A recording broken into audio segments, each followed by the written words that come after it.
উঁচু নিচু পাহাড়ি রাস্তা ধরে আমরা এগিয়ে চলছি রাঙামাটি শহরের দিকে। আমাদের দক্ষ ড্রাইভার খুব নিখুঁতভাবে আল্লাহর রহমতে নিয়ে আসছেন। এরপর আমরা স্থানীয় বাজারে গেলাম।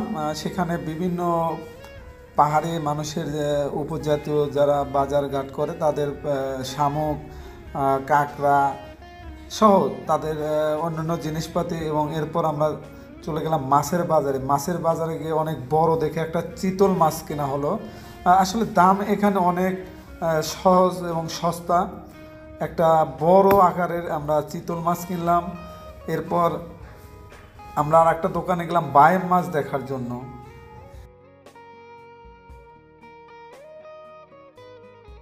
সেখান থেকেও প্রায় ৬-৭টা বড় দেখে বায়াম কেনা হলো।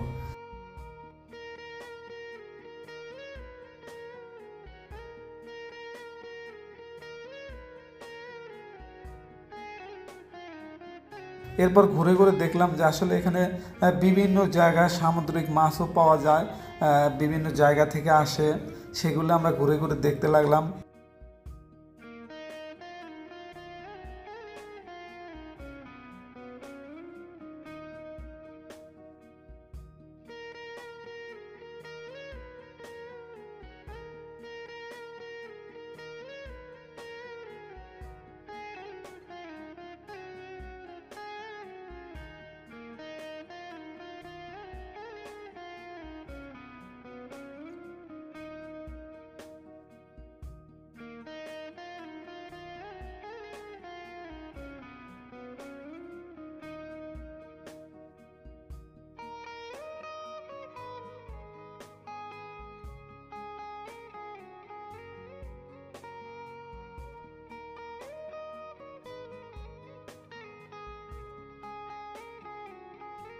এখানকার বাজারে এসে সত্যি খুব ভালো লাগছে এবং অনেক কিছু পাহাড়িদের জীবন মাত্রা এবং পাহাড়িদের জীবন যাত্রা এবং তাদের বাজার এবং আমাদের স্থানীয় জনি ভাই উনি আমাদের সার্বিক সহযোগিতা করেছেন।